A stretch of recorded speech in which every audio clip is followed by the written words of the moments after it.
Coordenadora Regional de Educação diz que se detector de metais não impede a entrada de armas no presídio, também não funcionaria nas escolas. E veja também. Detran vai notificar em casa motoristas com mais de 20 pontos na carteira. Em Porto Alegre, Fortunati recebe grevistas. Moradores do entorno do Beira-Rio entregam à prefeitura projeto de moradia. E ainda... Transurb, em parceria com o Instituto Trocando Ideias, promove a grafitagem de mais um trem urbano. A previsão do tempo para o final de semana e mais. Internacional recebe o Ceará na busca pela primeira vitória no Brasileirão. E Grêmio joga no domingo, em Curitiba. 27 de maio, está no ar o Ubra Notícias.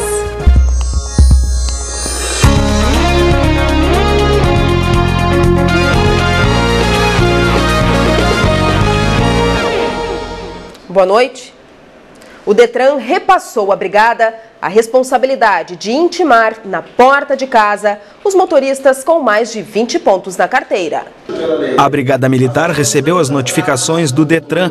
Os policiais vão incluir no patrulhamento os endereços de entrega dos documentos, ou seja, a residência de quem tem mais de 20 pontos na carteira de habilitação.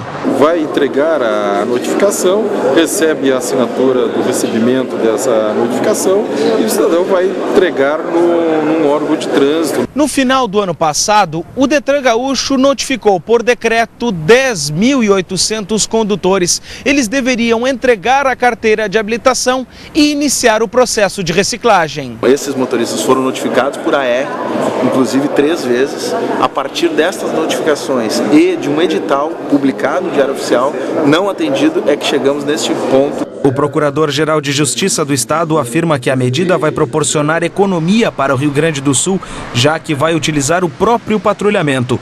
Para ele, o serviço estaria dentro das funções da Brigada Militar. O que nós precisamos é ter prova de que o sujeito foi pessoalmente notificado a devolver a carteira. E o objetivo aqui não é dificultar a vida de ninguém, é que as pessoas se submetam à lei e façam a reciclagem. Já o professor de Direito Constitucional Ricardo Giuliani não concorda. Ele afirma que o cidadão tem sua residência protegida por lei. A ação da Brigada poderia gerar constrangimentos. Para Giuliani, o governo deveria acelerar os processos judiciais e reter as carteiras através de um mandado de busca e apreensão. Produzir políticas para o trânsito, todos somos favoráveis. Agora, o que eu não posso admitir é que a cada atitude que se tome, se rasgue a Constituição. Foi interditado hoje pela Prefeitura de Alvorada um asilo clandestino que funcionava nos fundos de uma residência no bairro Salomé. A casa seria de Gisele da Silva, que administrava 2 funcionárias e 11 pacientes. O local não tinha alvará e há indícios de maus tratos contra os idosos. A Polícia Civil prendeu hoje um dos maiores assaltantes de bancos e casas de luxo do estado. Carlos Ezequiel Xavier, de 37 anos, conhecido como Kel, era foragido da justiça. Ele estava escondido em uma casa de alto padrão em São Leopoldo. Também em São Leopoldo foi preso Rafael de Souza Jerônimo, o Rafinha, de 26 anos. Ele seria o primeiro da lista de sucessão do grupo Os Manos, que já foi liderado por Maradona. O grupo está envolvido em 10 homicídios. Neste ano, pelo menos 3 jovens já foram flagrados com arma de fogo dentro de sala de aula em escolas da Grande Porto Alegre. O último caso aconteceu ontem em Viamão. Um jovem foi baleado na perna por um colega de 17 anos.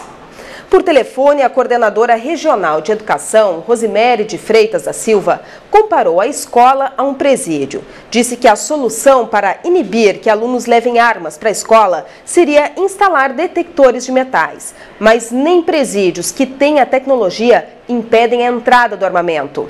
Hoje, a Escola Estadual Santa Isabel, em Viamão, não teve aulas. Os alunos foram dispensados, mas antes participaram de uma palestra. Ontem o local foi palco de um grave acidente. Um aluno de 16 anos foi baleado dentro de uma sala de aula por um colega de 17. Conforme a direção da escola, o tiro foi acidental e o aluno teria comprado a arma no mesmo dia por R$5. São alunos que não representavam durante as minhas aulas e qualquer aula nenhum desvio de conduta que pudesse evidenciar esse comportamento. Especificamente do aluno que que trouxe a arma aqui para a sala de aula. Eu tinha como um menino afetivo, um menino de fácil trato e, de certa forma, eu poderia colocar como imaturo. Eu acho que ele foi influenciado por algum contexto a trazer essa arma. A escola pretende tomar algumas medidas para evitar acontecimentos como este. Nós estamos pedindo auxílio, socorro aos pais, que os alunos identifiquem algum aluno, colega seu alterado, que nos comuniquem, que venha à escola, procure um professor, procure uma servidora e diga, o fulano então estamos desconfiando dele alguma coisa. No próximo dia 11, a escola promove uma reunião com a presença de pais, alunos e professores. Nós vamos começar uma campanha. O mal não vence, não vai vencer o bem. Acabou agora há pouco a primeira reunião dos municipários com o prefeito de Porto Alegre, José Fortunati. Eles estão em greve desde segunda-feira.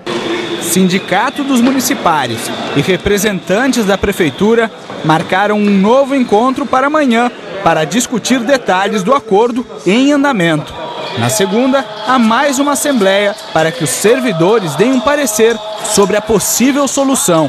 Ao fim e ao cabo, o que a prefeitura irá despender para os servidores acabará sendo a mesma coisa, o mesmo montante. O que vai mudar é que, ao invés de estarmos dando rubricas separadas que atendem essas rubricas uma parte da categoria, nós estaremos dando para toda a categoria o mesmo índice. E os moradores do entorno do Beira-Rio, em Porto Alegre, também protestaram hoje em frente à prefeitura. Eles serão removidos por causa das obras da Copa. Os integrantes do Movimento Nacional de Luta pela Moradia montaram barraca no Paço Municipal. São moradores de regiões de Porto Alegre atingidas pelas obras da Copa do Mundo. Entre elas, a ocupação 20 de novembro.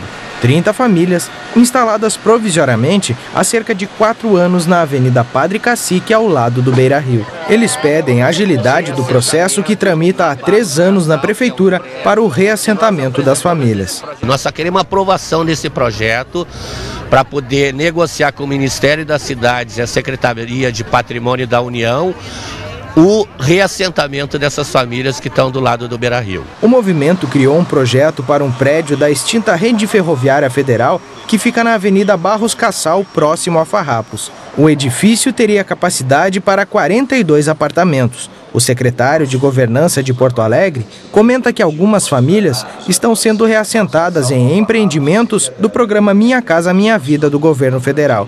No entanto, César Busato diz que existe a possibilidade da ocupação do prédio. O que falta são os recursos do governo federal para a reforma. Esse prédio terá que ser reformado.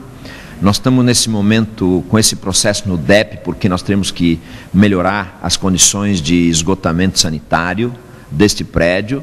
E nós estamos agora com o compromisso de agilizar a tramitação desse projeto, para que a gente, tendo o projeto, possa ir em busca de recursos para viabilizar aquela reforma. No litoral, há risco de ressaca ainda hoje. Confira a previsão do tempo para o final de semana. No sábado, ao longo do dia, o sol aparece e deixa o tempo firme e ensolarado. O frio continua. Na região serrana, a previsão de geada pela manhã. Mínima de 3 graus em Caxias do Sul. Na região metropolitana, mínima de 8 graus em Canoas. Máxima de 19 graus em São Leopoldo. Em Porto Alegre, vai ser um dia com predomínio do sol e nebulosidade variável. Mínima de 9, máxima de 17 graus. No litoral, entre a noite e a madrugada, o mar fica revolto e há risco de ressaca. O domingo vai ter sol e poucas nuvens, mas o frio permanece. As principais emergências que atendem adultos pelo SUS em Porto Alegre estão lotadas. Santa Casa, Clínicas e PUC têm mais que o dobro de pacientes para a capacidade. O Conceição, o triplo. Nas alas infantis, apenas o São Lucas tem vagas. No domingo, moradores do bairro Santo Antônio, na capital, vão ficar sem luz. A CE realiza serviços na rede entre 8 da manhã e meio-dia. A seguir, trens urbanos voltam a ganhar o colorido do grafite. A Prefeitura de Porto Alegre promove uma campanha para recolher móveis, eletrodomésticos, colchões e botijões de gás para as famílias que foram transferidas para a nova Vila Chocolatão. As doações devem ser feitas pelo telefone 156 no Fala Porto Alegre, através da opção 9. 6 bairros de Novo Hamburgo vão ficar sem o abastecimento de água no domingo. O corte acontece pela manhã e vai ser normalizado à noite. A Comusa recomenda que os consumidores se previnam reservando água. Em caso de chuva, a operação que acontece devido a obras da Transurb vai ser cancelada.